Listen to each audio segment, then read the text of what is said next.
Hello students, आज हम करेंगे क्लास 10th एक्सरसाइज 1.3।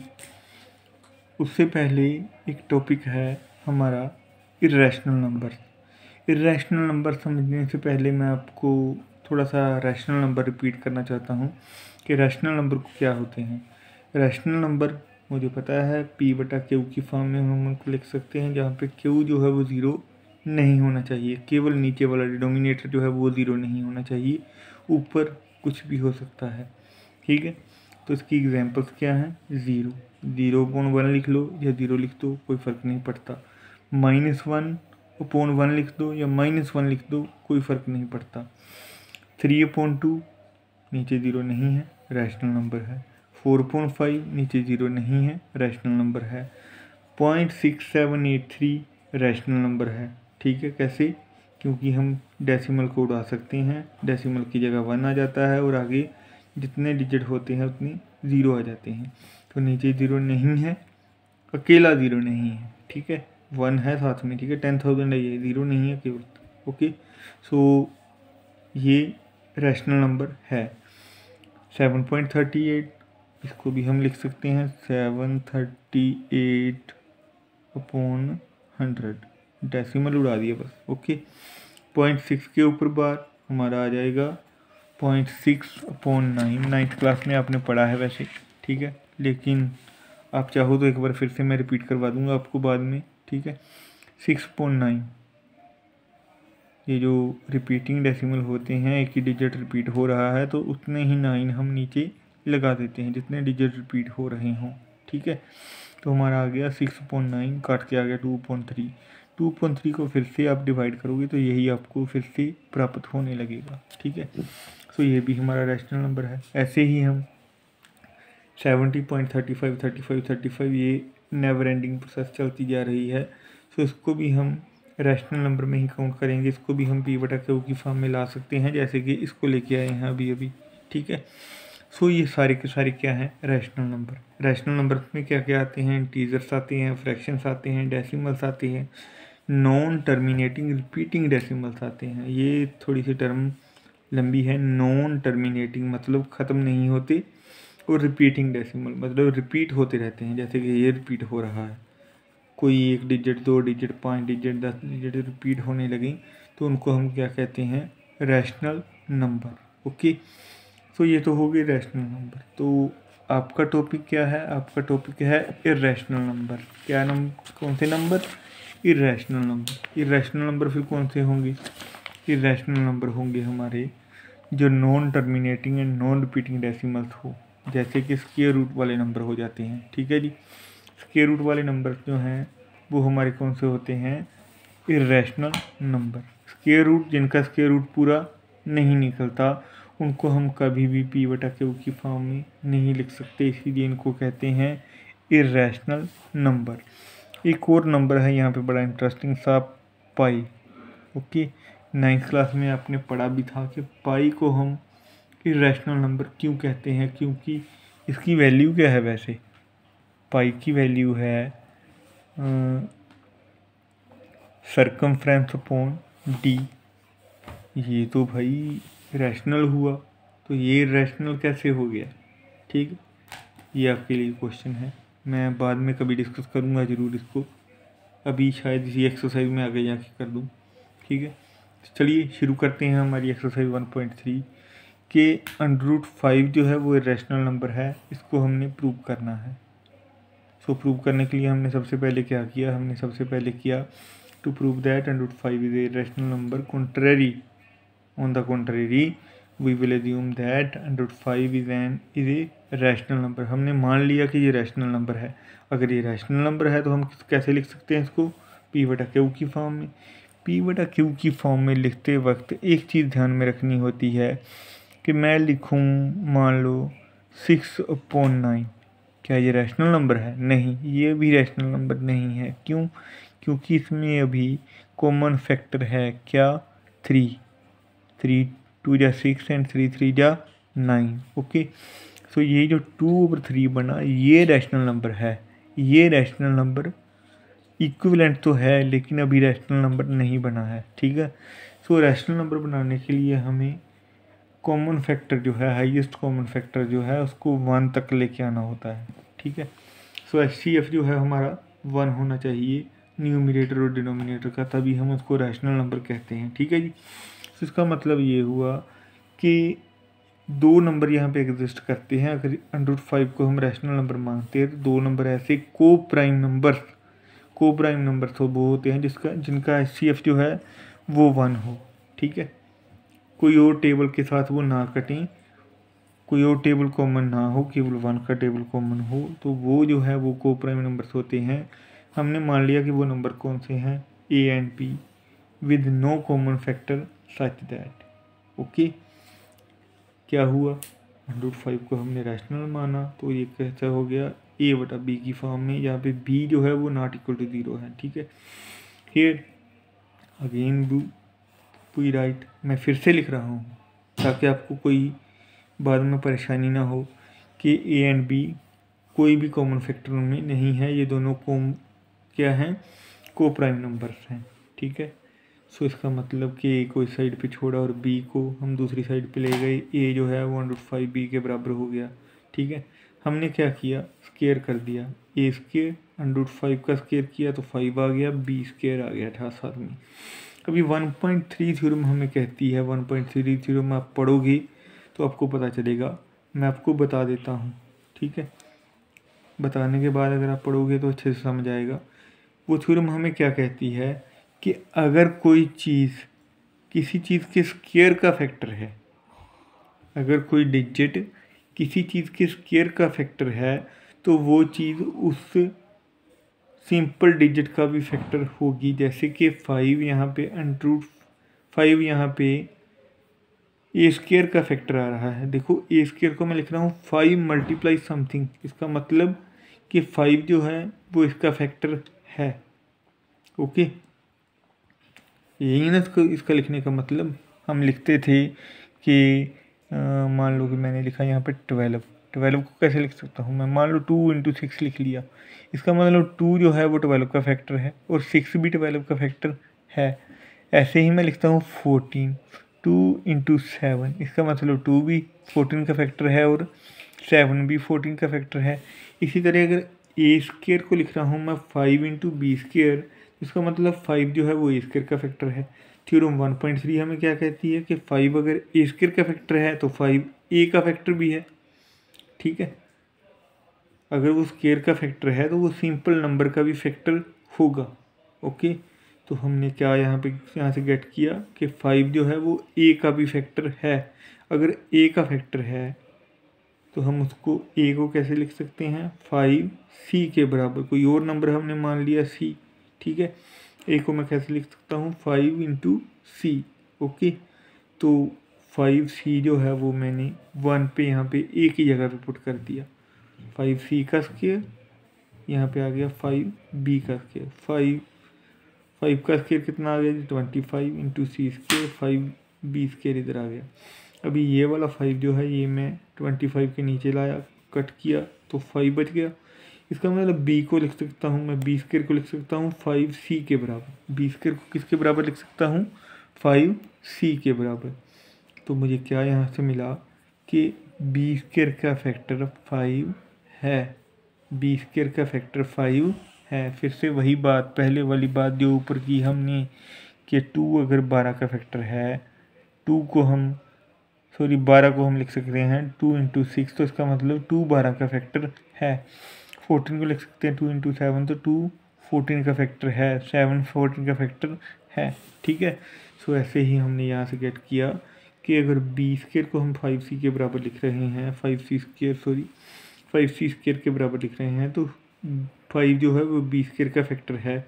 1.3 फिर से लगा दी हमने कि अगर 5 जो है वो B स्क्वायर का फैक्टर है तो ये किसका फैक्टर भी होगा, B का फैक्टर भी होगा, ठीक है। तो इसका मतलब हमने क्या यहाँ से गेट किया कि 5 जो है वो A का फैक्टर भी आ रहा है और B का फैक्टर भी आ रहा है यहाँ से, ठीक है।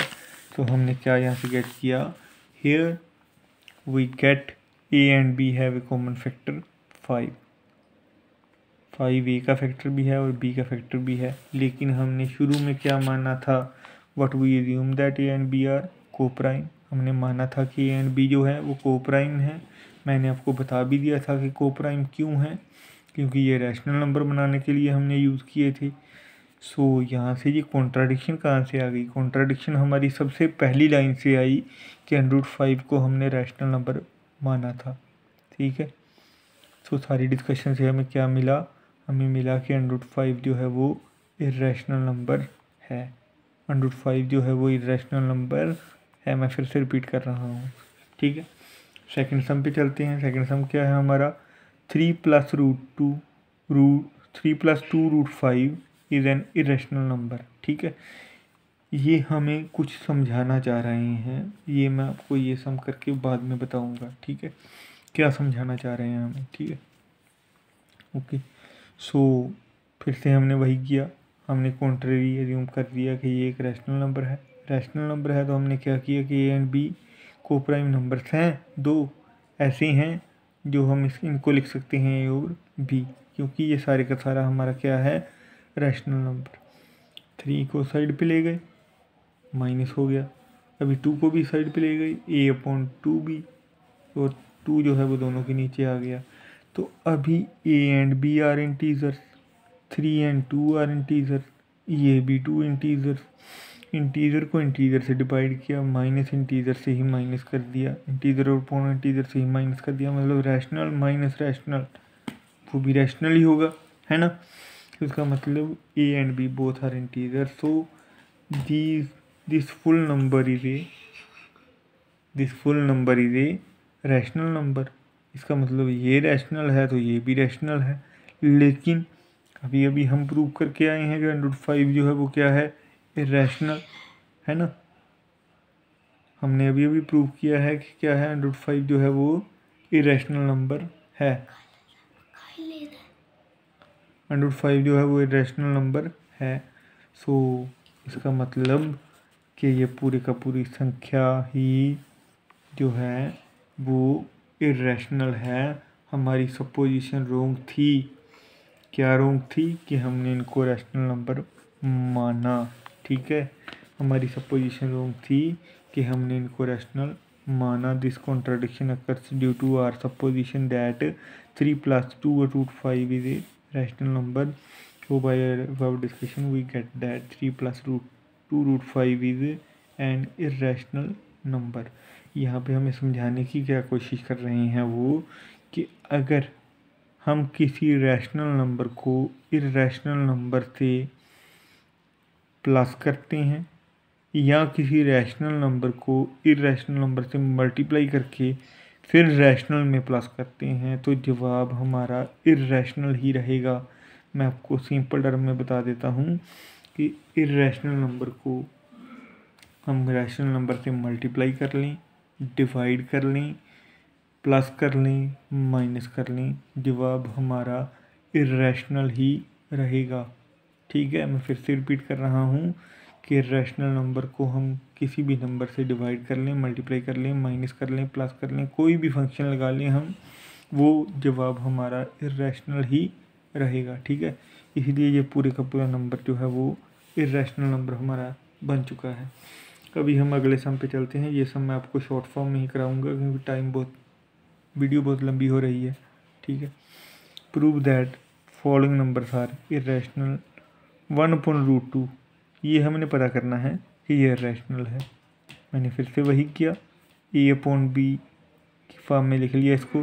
क्या किया मैंने किया है इसको रैशनल नंबर मान लिया है। यहाँ पे b जो है वो ≠ 0 है and HCF a and b का कितना है? 1। Okay, so a/b is a rational. a/b क्या है? Rational number. सो b/a भी क्या होगा? Rational number. इस तरह √2 जो है वो क्या हो जाएगा? Rational number. बट हमें पता है कि ऐसे नंबर जिनका √2 नहीं निकलता वो इरेशनल होते हैं। ठीक है, तो इसका मतलब हमने कॉन्ट्रडिक्शन यहाँ पे आ गई। √2 जो है वो हमारा इरेशनल नंबर है और b/a हमारा रैशनल नंबर बन रहा है। ये दोनों बराबर नहीं हो सकते, इसलिए कॉन्ट्रडिक्शन कहाँ पे आई? कॉन्ट्रडिक्शन हमारी पहली लाइन पे ही आ गई थी कि हमने मान लिया था कि sorry 1/√2 is a rational number, ठीक है। It means 1/2 is an irrational number। Okay, यहाँ पे हमने क्या सीखा? हमने सीखा कि इर्रेशनल नंबर को किसी रैशनल नंबर से डिवाइड करो तो हमारा जवाब क्या आएगा? Irrational number. अभी अगली चीज़ हम क्या सीखने जा रहे हैं कि 7√5 इज एन इर्रेशनल नंबर। फिर से हम वही करेंगे, 7√5 को हम मान लेंगे रैशनल। ए और बी यहाँ पे दो ऐसे नंबर हैं जिनका HCF कितना है जी? 1, ठीक है। हमने माना कि 7√5 जो है वो रैशनल नंबर है, तो √5 इस साइड पे रह गया, A/7 बी यहाँ पे हो गया। देखो ये इंटीजर, ये इंटीजर, ये इंटीजर, ठीक है। नीचे वाली टर्म ज़ीरो नहीं है क्योंकि बी हमने ज़ीरो नहीं माना, तो 7 को मल्टीप्लाई करेंगे तो वो भी ज़ीरो नहीं होगा। तो ये तो हमारा रैशनल हुआ, है ना। तो यहाँ पे क्या आ रहा हमारा? Irrational number. हमने पहले ही पता कर लिया है कि ऐसे नंबर जिनका स्क्वायर रूट नहीं निकलता वो इर्रेशनल होते हैं। तो यहाँ पे फिर से कॉन्ट्राडिक्शन आ गई। ये कॉन्ट्राडिक्शन किस वजह से आई? इस वजह से आई कि हमने इसको माना था रैशनल, हमने इसको माना था रैशनल, ठीक है। पर ये असल में है क्या? 705 is an irrational number. Okay, 705 is an irrational number. Okay, तो ये हमारा सम हो गया।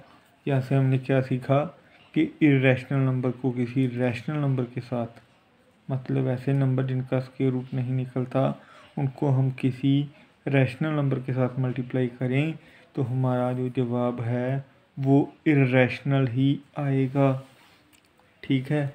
इर्रेशनल नंबर के साथ हमने दो ऑपरेशन करके देख लिए। अभी हम करेंगे तीसरा ऑपरेशन। तीसरा ऑपरेशन क्या है हमारा? कहते हैं कि 6+√2 को पता करो कि ये एक इर्रेशनल नंबर है, ठीक है। तो हमने फिर से मान लिया कि 6+√2 इज़ ए रैशनल नंबर, जहाँ पे हम इसको लिख सकते हैं A/B की फॉर्म में। यहाँ पे B ≠ 0 है और HCF इन सबका कितना है जी? 1। A और B का HCF कितना है? 1। ओके, तो हम क्या करेंगे? √2 को इस साइड पे छोड़ेंगे और 6 को ले जाएंगे दूसरी साइड पे। तो ये फिर से हमारा क्या बन गया? Rational number. ओके, तो रैशनल नंबर है ये हमारा। और ये क्या है? इर्रेशनल। ये दोनों बराबर नहीं हो सकते।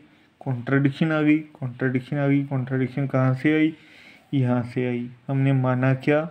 हमने माना कि ये एक रैशनल नंबर है, ये एक रैशनल नंबर है। सो हमने गलत मान लिया था, इसीलिए ये कॉन्ट्राडिक्शन आई। सो कॉन्ट्राडिक्शन को ठीक करते हैं। कॉन्ट्राडिक्शन को ठीक कैसे करते हैं? तो हम अपनी सपोजिशन को ठीक करते हैं कि हमने क्या सपोज किया था कि ये एक रैशनल नंबर है। तो हमने यहाँ पे लिख देना है, हमने सपोज किया था कि ये एक रैशनल नंबर है। और हमने अभी क्या प्रूव किया कि 6+√2 इज एन इर्रेशनल नंबर। यहाँ पे हमने प्लस का ऑपरेशन भी लगा के देख लिया रैशनल नंबर पे कि irrational plus rational is irrational. Okay, so ये थी हमारी एक्सरसाइज 1.3। अगली वीडियो में हम करेंगे एक्सरसाइज 1.4, ठीक है। Stay healthy, stay safe, thank you and have a nice day.